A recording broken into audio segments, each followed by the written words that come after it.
So hello everyone, welcome back to my channel ing family. आज हम पढ़ने वाले क्लास 12 हिस्ट्री का चैप्टर नंबर 6 जो कि है भक्ति सूफी ट्रेडिशन। और ये जो वीडियो है ये मेरे हैंड रिटन नोट्स द्वारा बनाई गई नहीं है। These are the notes provided by the CBSE। और इफ़ यू वांट कि मैं हैंड रिटन नोट्स की वीडियो भी अपलोड करूँ तो इस वीडियो के कमेंट सेक्शन में जल्दी जल्दी से कमेंट कर दो कि we want hand written notes की वीडियो, तब वीडियो आएगी। ठीक है, अब now without wasting any time let's get started.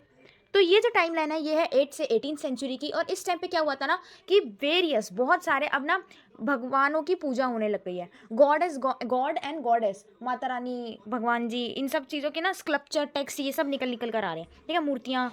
अब there was an integration of culture, मतलब जो लोगों की विचारधाराएं होती हैं भगवान को लेकर, रिलीजियस बिलीव जो होते हैं, हर किसी का जो है पूजा करने का अलग ढंग होता है ना, हर कोई अपने तरीके से पूजा करता है। तो वो उन सबका इंटीग्रेशन हो रहा था चीज़ों के अंदर। ठीक है, और पहले के ज़माने में क्या होता था, जो वैदिक लर्निंग होती थी, अगर आपको याद हो तो जो ब्राह्मण करवाते थे वैदिक लर्निंग, उनका अधिकार क्षत्रिय को था और ब्राह्मण को। शूद्रास जो थे इस चीज़ से वंचित थे और वुमेन्स को भी अलाउड नहीं था to learn and to study. ठीक है, तो लेकिन अब एक फॉर्म ऑफ वर्शिप आई जिसको बोला गया तांत्रिक।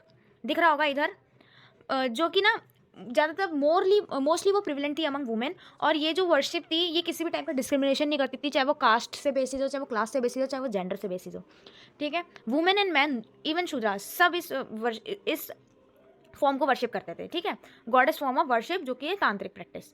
अब भक्ति ट्रेडिशन को दो चीज़ों में क्लासीफाई किया गया, एक सगुण भक्ति और एक निर्गुण भक्ति।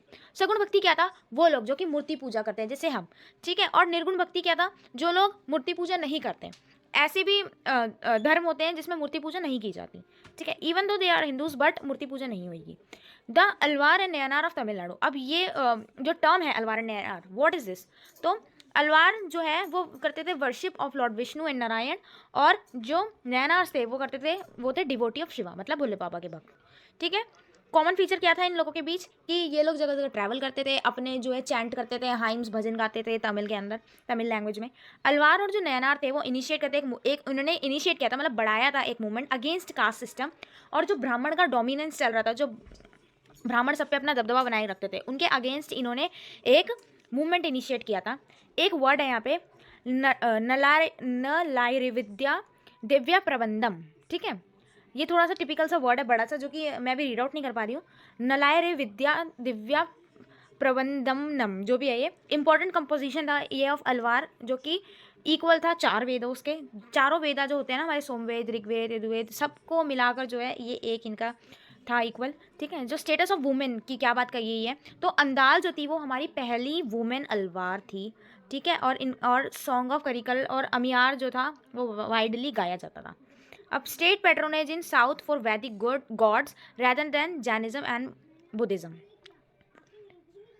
Cholas patronized Brahmanical tradition, making land grant as to Lord Shiv at Gangaikonda Cholapuram bronze sculpture of Lord Shiva. जो चोलास थे ना, चोला है राजा की एक कम्युनिटी, मतलब एक वो है राजा लोग, इन्होंने क्या किया, भगवान भोलेनाथ जी का जो है खूब प्रचार किया, स्कल्पचर्स बनवाए ब्रोंज के। ठीक है, singing of hymns under royal patronage were encountered. जो चोला रूलर थे परंटका वन, इन्होंने कॉन्सिक्रेटेड मेटल इमेज ऑफ अप्पन संवादन एंड सुंदर इन शिवा टेम्पल। ये सारे साउथ वर्ड्स हैं।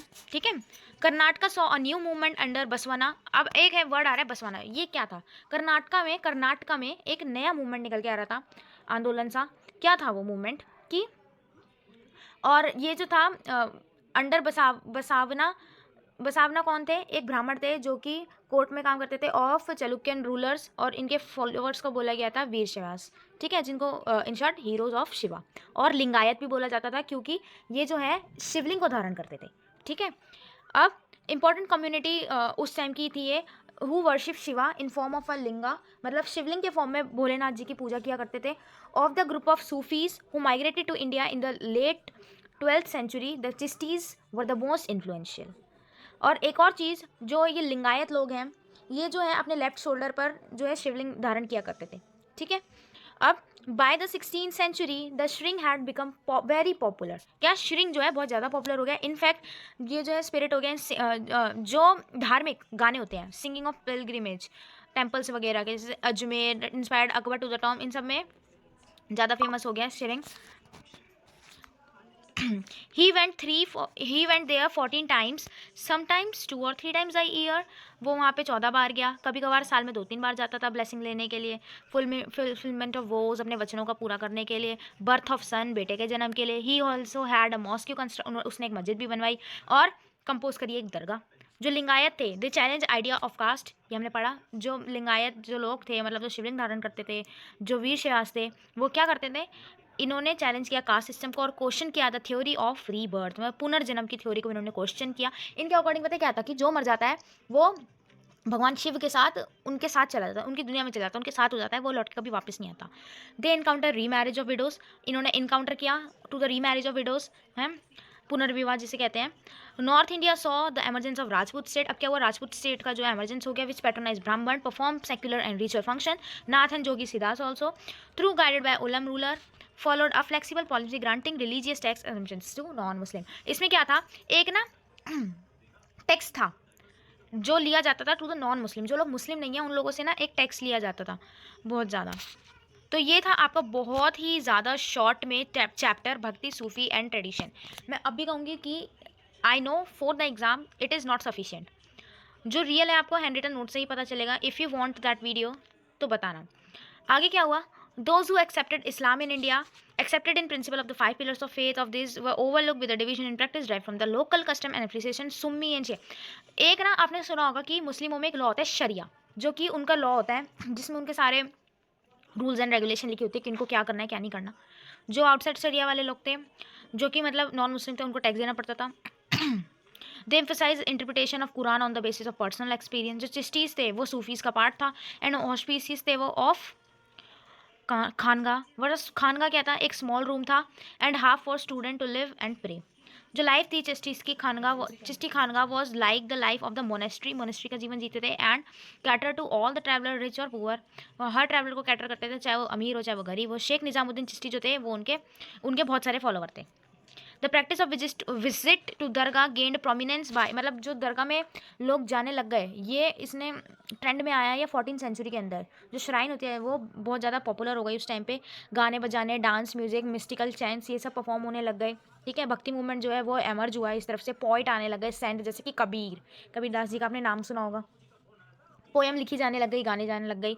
Message of Baba Guru Nanak is spelled out in his hymns and teaching this suggest that he advocate a form of निर्गुण भक्ति. निर्गुण भक्ति का एक एग्जाम्पल दिया बाबा गुरु नानक जी ने. निर्गुण भक्ति क्या थी, जिसमें मूर्ति पूजा नहीं होती. Guru Nanak hymn in the Adi Granth Sahib called Gurbani are compose in various language. Gurbani को जो है बहुत सारी लैंग्वेज में कंपोज किया गया. तो जो मीराबाई थी वो 15th सेंचुरी से 16th सेंचुरी के बीच में उनका दौर आया और ये अभी तक की बेस्ट नोन वुमेन पोइट थी. ठीक है, भक्ति ट्रेडिशन में. और इन्होंने ना शादी नहीं करी. उन्होंने किसी भी टाइप के ना मदर वाइफ ऐसा किसी भी टाइप का रोल नहीं निभाया. इन्होंने अपने आप को डाल दिया as a wife of Lord Krishna, जो कि अवतार है विष्णु भगवान की. ये तो मुझे बताने की ज़रूरत नहीं है, एवरीवन नोज आई थिंक. और हिस्टोरियंस जो है उन्होंने ड्रॉ किया वैरायटी ऑफ सोर्सेज रिकन्स्ट्रक्ट करने के लिए हिस्ट्री. अब ऑब्वियसली जब हिस्ट्री हमको जाननी होगी तो बहुत सारे रिसोर्सेज होते हैं उसके पीछे, जानने के पीछे. तो कैसे उन्होंने रिकन्स्ट्रक्ट करे, टेक्स्ट पढ़े, जो पुराणिक टेक्स्ट होते हैं, पुराण होते हैं, वो पढ़े, स्कल्पचर्स मिले. Virtually all this religious tradition जो है continue to flourish to date. तो ये था आपका complete chapter in short key points. ये की पॉइंट्स है, मैं अगेन एंड अगेन कह रही हूँ. दिस की पॉइंट्स आर फॉर कि आपको चैप्टर का जो है एकदम डीपली उसमें जंप मारने से पहले आप देख लो कि इस चैप्टर में क्या किस चीज़ के बारे में बात कही गई है. जो बच्चे ओवरऑल ऊपर से पढ़ते हैं उनके लिए ठीक है, लेकिन if you are preparing for board exams you need to study deeply. तो मिलते हैं नेक्स्ट वीडियो में, तब तक के लिए बाय बाय.